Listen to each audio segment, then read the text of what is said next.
And I consider it, and the more the crisis of the church is progressing before our eyes, the more I'm convinced that Archbishop Lefebvre's work, he himself, his work, and the society is a work of the church, which divine providence gave us in this extremely confused and difficult time. And as Archbishop Lefebvre repeatedly stated, and until now, and the superiors of the society, they don't feel themselves as a work only for them, but they consider it all as a service for the Holy Church, for the entire Church, even for the Holy See itself. And Archbishop Lefebvre,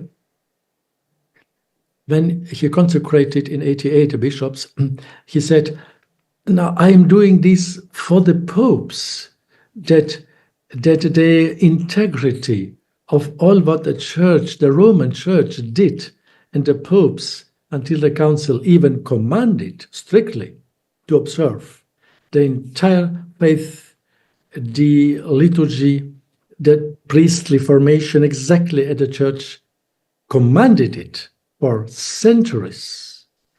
And he said, we do not know other things than what the Church for centuries demanded and ordered. So how we can do something wrong, what the Church considered and even, I repeat, strictly demanded to observe for centuries, and which produced saints, this priestly formation, through the centuries. Mm. How can this be now suddenly harmful or not correct? And the Archbishop said, we did not introduce nothing new, absolutely nothing new, only what the Church wanted. And this to hand over through this time of confusion, which is temporarily only, because we must believe firmly that the gates of the hell will not overcome the Holy See, and it is the current situation is a kind of, I would say, in a spiritual way or metaphorically, it's a kind of Avignon exile, an exile where the clearness, the crystal clearness of the magisterium of the Pope, of the cathedral of Peter, is obscured. And the liturgy and all this in Rome itself, which must be the light and the rock, and this is obscured, in some way exiled. This it's not in no way sedevacantism, but it is simply obscured, as the popes were real popes in Avignon, but not in Rome. Rome was void during the 70 years. Mm-hmm. And of course, there was a real pope in Avignon. But symbolically, I mean, and in some way, it is so also now the Holy See is partly obscured by this influence of neo-modernism, which is a naturalism, a relativism, but it is only temporarily. The Holy See will regain again the 100% clarity and power and strength of the Catholic faith, of the Holy Liturgy, of all. This will come. And Archbishop Lefebvre was deeply convinced this will come again. Even he believed that after the consecrations in 88, that he said, maybe in a short time, we will have in Rome again a strong pope, traditional one. And then you, ordained bishops, you will go to him and offer your episcopate to him and say, Holy Father, take our episcopate. Do with us what you want. Because then our episcopate is not more necessary, because this task will do the Holy Pope, the Holy See and the Pope himself. And I think in this same intention and sense, this year, the society will do the same, in the same intention, mm-hmm. to offer these new bishops as a bridge, I mean, in this very obscure time, but for the Holy Church, for the Rome, for the future popes. And when they will come again, I repeat, a 100% traditional pope, this is the essence of papacy. 100% traditional. This is the essence of papacy. This will come. In God's time, we don't know, but will come.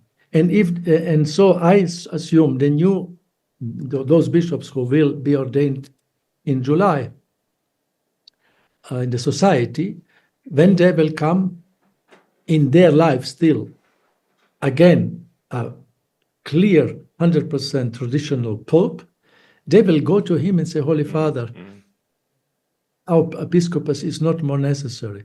You are doing this task. If you want, you can do with us what you want. And so this is the attitude, and such an attitude which the Archbishop Lefebvre had, and I assume is still in the society, as they proclaimed it, and as the superior Father Palerani wrote to the Pope, Leo, it is not schismatic at all. And therefore we must correct the meaning of schismatic. In the last centuries, we had a kind of very reductive view of what is schismatic, a complete legalistic one. And we had a reductive view of what is obedience. We even absolutized obedience to the Pope, which is a creature. It's not God. Pope is not God. And really, de facto, I must state it, in the psychology of so many people, traditional or conservative, even bishops, cardinals, until our day, there is an implicit divinization of the Pope. I say implicit, not formal, not explicit, implicit. Therefore, any disobedience is suddenly labeled, you are schismatic, because you are disobedient. This was alien to the large tradition of the Church. This was completely alien to the fathers of the Church. I am a patristic scholar. It was, and so when Saint Athanasius disobeyed the Pope, he excommunicated him. And so Pope Liberius. But I consider that excommunication it was a formal, of course, according to the law, it was an excommunication. So, but I consider this excommunication was in the eyes of God invalid. How you could, Pope Liberius, who collaborated a little bit with the semi-Arians, ambiguity, how he could excommunicate the greatest defender of the orthodoxy, and in the eyes of the history, or even this excommunication of Pope Liberius or Athanasius was unjust, and I think in the eyes of God invalid. Okay. So, and therefore, I think that now the issue with the society, with these consecrations, is in some way providential. God allows it because we are a huge family, and the society belongs to our family. It's not outside the Church, because they, as you repeated, they name the Pope in the canon, they name the local bishop in the canon, they have faculties to confess from Rome, still not how to say, still valid, not rescinded, still valid. How can a schismatic community, possess valid faculties of confession? Because this is a kind of jurisdiction. And there even, the Pope asked Francis that the bishops and pastors grant them, the priest, to assist canonically matrimonies and marriages. And they are able. And even in very, very grievous cases of priestly crimes, which happened in some way also not so much within the society, at that time, Archbishop Felay said to me during my visitation that in one case they reported it to the Holy See, and then the Holy See delegated Bishop Felay as a judge in the name of the Holy See to do a canonical investigation as a judge. So how can a schismatic do it? And so on. And therefore, I think we must again have a more balanced view of what is schism and what is obedience in the church. Not all disobedience to the Pope is automatically schismatic, and even a consecration of a bishop against the will of the Pope, in this case illicit, is not per se an evil act, as some representative of a traditional Ecclesia Dei community publicly states that an illicit episcopal consecration against the will of the Pope is an evil, intrinsical evil. This is completely wrong.